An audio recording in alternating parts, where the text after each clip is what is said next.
Asuma harkifuni kemirtana gaafaya isunin jada kabajamtuudha fijaalatamtuudha hordoftuudha tuubgannu adam jalatti argamtan hundi keessanuu kemirtana gaafaya isunin jada bagana idan akkasuma hiriirtan koo akkasuma maatii koo isunin jada wantiin isunin jedhu barbaadu har'a akkamitti akka ruuzii dabbasaadhaaf karaa salphaan fayyadamne yoo faayidaa guddaa nuuf qabaanne sun jechuudha.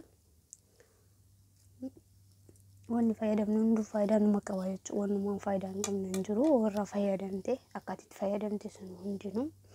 Inni har'a immoo maal qabattee dhuftee yoo kanaan jettan ta'e ruuzii karaa salphaan yookiin fakkeenya yoo isinitti hin mijannillee karaa salphaan akkaataa itti godhattan jechuudha. Wanti inni qabadhee isinii dhufe maal inni sun yoo kanaan jettan ta'e akkasuma burtukaana fi ruuzii kuno ani qopheessee jira jechuudha. Ruuzii jedhuraatu irraa dhiqee qopheessee jira waan ta'eef jecha inna akka isin yaani akka isin barbaadattan amma ruuzii xiqqishuma godhee bishaanis kuno hagasiitti godhee jira.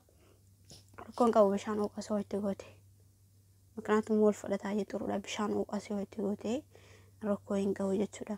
Burtukaanni maaliif yoo viitaamin C dha numaan hin beeka jechuudha. Inni wal fudhata walitti tokkoffaa burtukaana osoo hin taane qoola isaati. Normaali yaani boqonnoo kaan keessaa baastanii qoola isaa qofa barbaachisa jechuudha. Qoola isaa maaliif barbaachise inni kun hedduu mijataadha. Viitaamin C waan ta'eef jecha wallahi dhuga rabbii jechi dabbasaa keessaniif hedduu takka mijaawaadha. Kunuunti gootanii ani garuu burtukaana tokko irra laatee tokko nu ga'a jechuudha. Gonqoo akkanatti soo itti goote inni kuni. Nama asitti qopheeffadhe isin yoo waan barbaadan keessatti qopheeffachuu dandeettan. Ammaan akkanatti niin godha. Laakiin boruuf jechuudha. Boru sa'aatiin irratti mijatetti wanni irra tabalashu takkas hin jiru. Tabalashaa jettanii akka hiyyaanne wanni irra tabalashu takkas hin jiru jechaadha. Kazaa tokkoffaa irraa awwaara isaa irraa dhiinee geessinee bishaan hanga maxaniitiin ittiin naqanna jechuudha xiqquma. Inni akkasuma jechuudha kana fakkaata. Nakan ni gootanii waliin laayixan jechuudha. Mikinaatuun burtukaannis ruuziinis hedduu faayidaa nuuf qaba. Tokkoffaa bishaan isaatiif fayyadamna hundi keenya yemmuu baay'ina. Kun waan amma xiqqoo turee jira argatti godhe argitan akka adii ta'a. Kanaafuu bishaan isaa kun maal akka ta'u waliin ilaalla adiidha jechuudha. Xiqqoo turee kaa argatti naqeeyanii amma viidiyoos ni waraabus as fide malee jechuudha.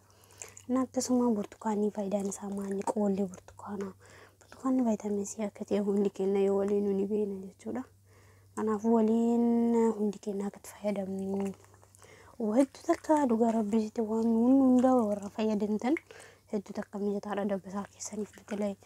Akkasuma immoo namoonni dabbasaan isaa tasa yaannoo ta'e jechuudha lallaaffachuu fi deemu. Mayoneesiin kunis normaali inni jira beektanii. Normaali qofa fayyadamu qabda mayoneesii sanis ta'e mayoneesii simbiloon fayyadamna. Fakkeenyaaf mayoneesiin kun aynata lamatu jiru.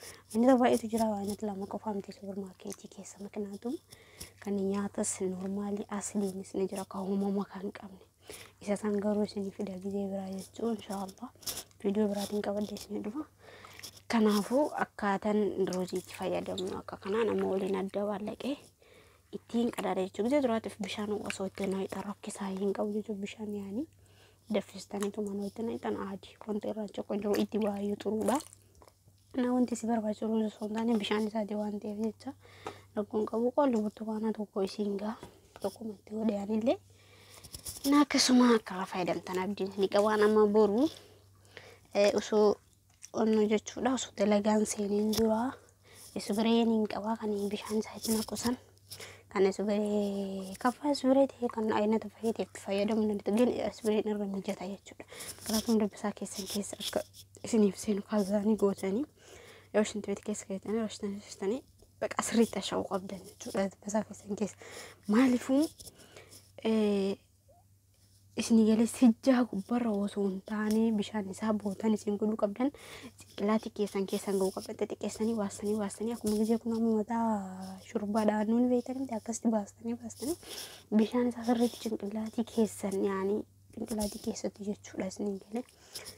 Akkasumatti irraa fayyadamaadhaan isin jedha. Dhugaatii ruuzii faayidaa baay'ee guddaa qabaadha. Haqiqatan ruuziin baay'ee mataa guddisa.